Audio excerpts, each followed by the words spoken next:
Voilà, camping avec des mobil-homes confortables, bien chauffés, dans les pins, tout près de la zone 5D. Voilà, il y en a plein, super confortable. On gare sa voiture près de son mobil-home et on est impeccable dedans. Aucun problème pour les personnes qui ont des problèmes pour marcher. Hein, vous voyez là, hein, on gare sa voiture là et on a son mobil-home. Voilà. Voilà l'affaire. Là-bas, il y a tout, toilette, machine à laver, une salle de réunion, un petit snack, etc.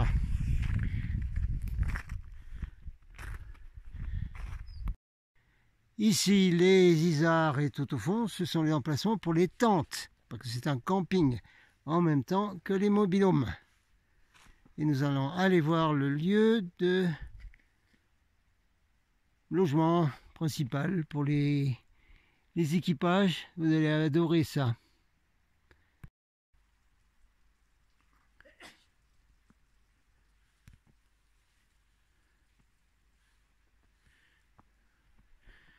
Voilà, ici c'est pour ceux qui aiment bien discuter le soir et faire les marmottes le matin.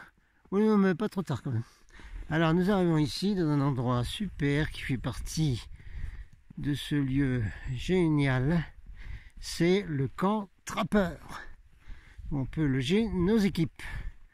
Avec quoi que voyons-nous ici? Un tipi où on peut loger sous le tipi, 4 personnes, super confortable et tout. Voilà. Allez, visitons le camp Trappeur un peu. Voilà, alors ici, le camp Trappeur, hein, avec une roulotte de... Ouais, roulotte du temps jadis, super confortable dedans. Et les tentes de trappeurs. Exactement ce qui était construit par les trappeurs français quand un tiers d'Amérique nous appartenait, à nous, les Français. Oui, mais oui. Alors on va mettre un peu de musique du Far West ou des Indiens là pour faire visiter le camp de trappeurs. Voilà, en avant.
Until the end of time. Hey oh, hey oh, hey oh.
Bon, l'entrée du tipi est couverte de neige, parce que nous avons donc la première neige due au fameux réchauffement climatique, voyez-vous.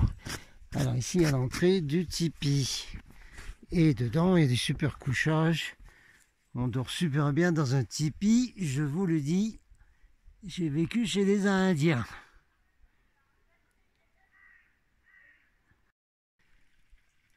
De retour au Petit Canada. Comme vous le voyez, nous sommes en plein réchauffement climatique. Hein? On vous a expliqué que c'était du bidon complet.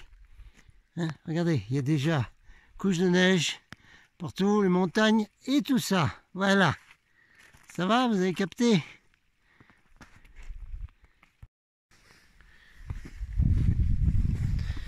Allez, un petit tour au Petit Canada, au lac de l'Olive. Bon, alors, c'est important ça maintenant. Nouvelle organisation pour les équipages, les stages, etc. Dans l'endroit que vous avez vu avant, c'est là qu'on va faire maintenant les stages Pyrénées. Quand la neige aura fondu quand même. Ben oui, quand même. Donc c'est pour le mois de mai ça. D'accord?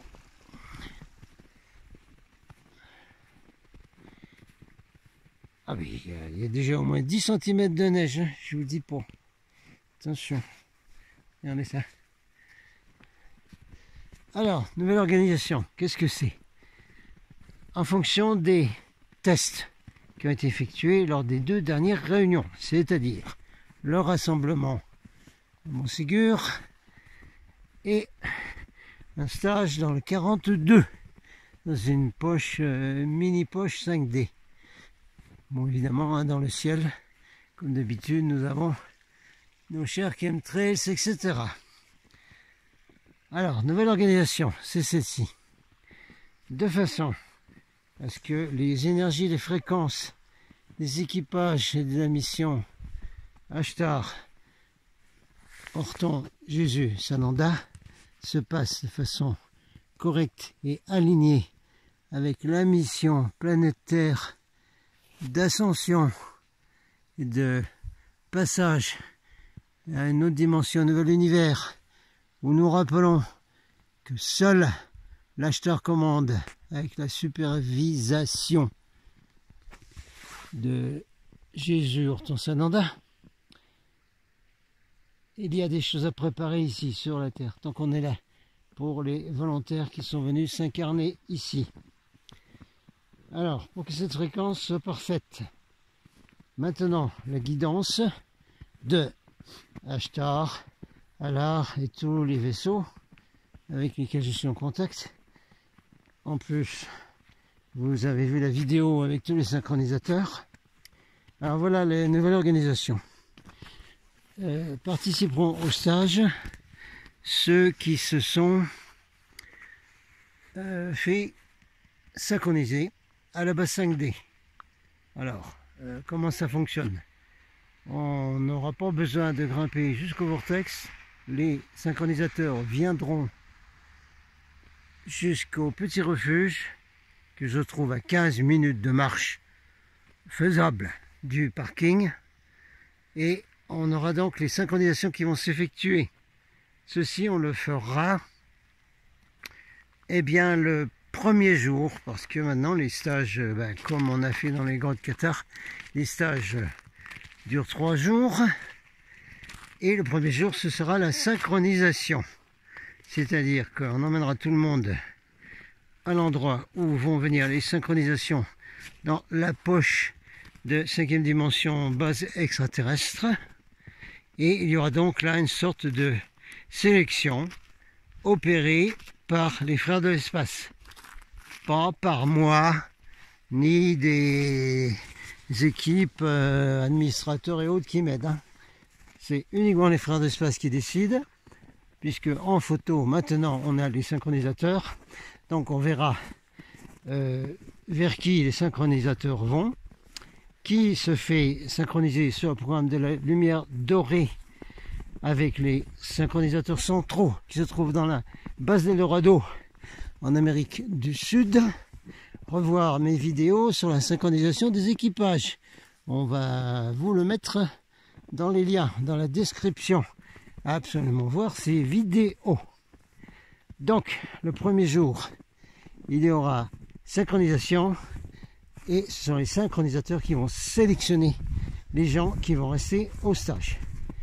Je n'ai rien décidé de cela, hein, c'est une guidance des frères de l'espace et de ceux qui dirigent l'opération planétaire, c'est-à-dire Ashtar et tous ses officiers, Athéna, tout le monde, d'accord? C'est comme ça que ça va se passer. Il n'y a aucune décision de ma part ou de quelqu'un d'autre incarné sur Terre, de nos équipages. C'est toutes des décisions qui viennent des frères et sœurs de l'espace. Dis donc, il y a un sacré paquet de poudreuse là. Oh là là. Il y a 10 cm de super poudreuse ici. Fantastique. Fantastique. Bon, tout le monde a capté ça? Donc maintenant dans les stages, nous n'aurons que des gens qui font vraiment partie des équipages. Oui, mais alors, oui, mais comment je peux savoir si je fais partie des équipages? Ben justement, c'est très très simple, c'est très facile. Hein? Si vous êtes synchronisé, c'est-à-dire si les synchronisateurs viennent près de vous dans la poche 5D et vous synchronisent avec votre mission pour laquelle vous êtes venu sur cette terre, il n'y a aucun problème, vous faites partie du stage des 2 jours qui suivront dans le super endroit que vous avez vu avant, le camp de trappeurs, très confortable avec des mobilhomes 4 étoiles je crois. Voilà, top niveau. Je pense que tout le monde a compris le nouveau fonctionnement, c'est good. On fait comme ça, c'est tout. Les 2 dernières réunions, donc Montségur et dans le 42, étaient des tests qui avaient été demandés par les frères de l'espace pour voir qui allait venir, quelles énergies, quelles fréquences. D'ailleurs, je vous remettrai là un synchronisateur qui observait le groupe qui était dans le 42. Hein? Donc un synchronisateur est déjà venu rassembler ce qu'on appelle en anglais des datas, c'est-à-dire des informations sur les participants qui étaient là. D'accord? Et la conclusion est que, eh bien, il faut vraiment voir la fréquence de la flotte d'Ashtar et Sananda pour que ça se passe de façon top niveau. Hein. Sinon, nous sommes dans une sorte de confusion. On ne peut pas mélanger les énergies anciennes New Age avec les frères de l'espace, ça ne va pas. Ça n'a jamais fonctionné correctement. Je l'ai expliqué en long, en large et en travers dans mes vidéos. Magnifique ici, regardez ça. Top niveau, hein. Le petit Canada. Non, on ne peut pas mélanger, je suis désolé, c'est pas possible. Ce n'est pas ma décision, encore une fois. C'est décision d'Ashtar et de ses officiers et de tous les vaisseaux de 6e dimension avec qui je suis en contact qui ont proposé ce nouveau fonctionnement. On ne mélange pas avec des idées, des anciens comportements New Age. Non, non, non. On ne mélange pas non plus les Melchisedec. C'est quoi ça? Melchisedec, ce sont des prêtrices. Ce sont tous les gens qui font partie de prêtrices, que ce soit sur Terre ou ailleurs. Hein. Et les prêtrices ont leur propre activité, leur propre travail, toujours également pour amener la lumière sur la Terre. Hein. Mais avec les vaisseaux de l'Ashtar Command, on a notre propre mission, notre propre travail à faire. Donc il n'y a pas lieu de pratiquer des techniques compliquées des Melchisedec dont j'ai souvent parlé, ni de faire des rituels, des invocations, des chants qui n'en finissent pas, style prêtre, prêtresse, Melchisedec et autres.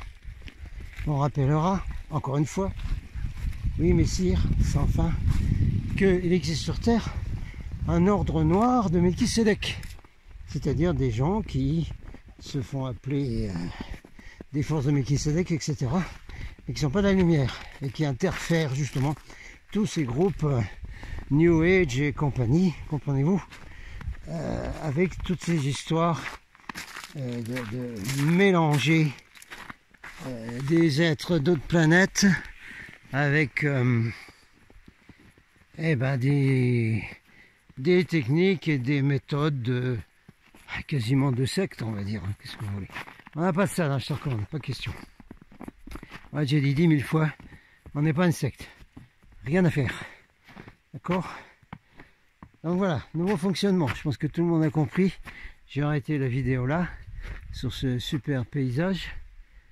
On essaiera peut-être d'aller prendre une photo là-haut, si on peut rouler dans la neige, avec les 4 neiges. Voilà, vous avez tous compris le fonctionnement. Oui, mais alors, si on n'est pas synchronisé, eh bien, si vous n'êtes pas synchronisé, ça veut dire que vous n'êtes pas vraiment dans la mission de la Star Command, et qu'il est préférable pour vous que vous alliez dans d'autres groupes, hein, et ben vous resterez au camp là de ce super endroit, prendre 2 jours de vacances tranquillement, mais vous ne serez pas dans le stage, d'accord, les activités que nous faisons nous dans la Star Command. Voilà, c'est très précis, hein. Tout le monde doit bien comprendre ça. Alors on va bientôt faire des vidéos pour expliquer de nouveau ce que c'est que la Star Command, parce qu'il semble qu'il y ait une grosse confusion et qu'il y a toujours plein de faux channeling et de faux messages d'Ashtar et tout ça. Il faut faire du ménage. De la même façon que maintenant, il a été décidé, encore une fois, pas par moi, ni par des équipes qui sont avec moi, il a été décidé et ben maintenant de faire une sélection pour la mission de la Star Command. Voilà, c'est comme ça. So be it and so it is. Allez, on va monter là-haut, voir si on peut prendre quelques belles vues des montagnes. Et vous avez eu donc les informations et la situation actuelle de nos équipages, des volontaires qui sont venus s'incarner de la flotte et d'autres planètes, mais sous l'uniforme de Starfleet à Star Command, ce qui est la même chose que dans Star Trek. Mais à un niveau, bien sûr, spirituel de dimension supérieure. J'en ai fini. Salut à tout le monde. À plus. Au. My grandfather once told me, he said, "Grandson, the world is filled with people, but there's only a handful of human beings. And at night when I look at the stars, I think of my elders, my ancestors." My grandfather said, "I hope that I conducted my life in such a manner that you yourself would choose to be a human being and encourage and make a stand for our unborn of all nationalities." I will never forget the day that my grandfather passed on or began a new journey. He told me, he said, "Grandson, we have no word for goodbye because life is forever." He said, "Don't worry, I'll see you again."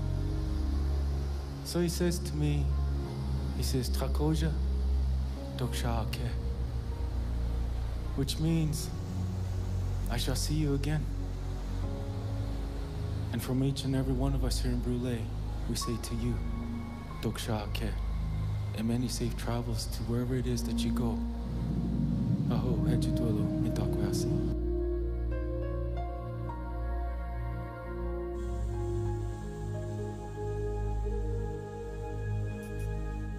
The journey back to Lower Brule has been one of unimaginable wealth.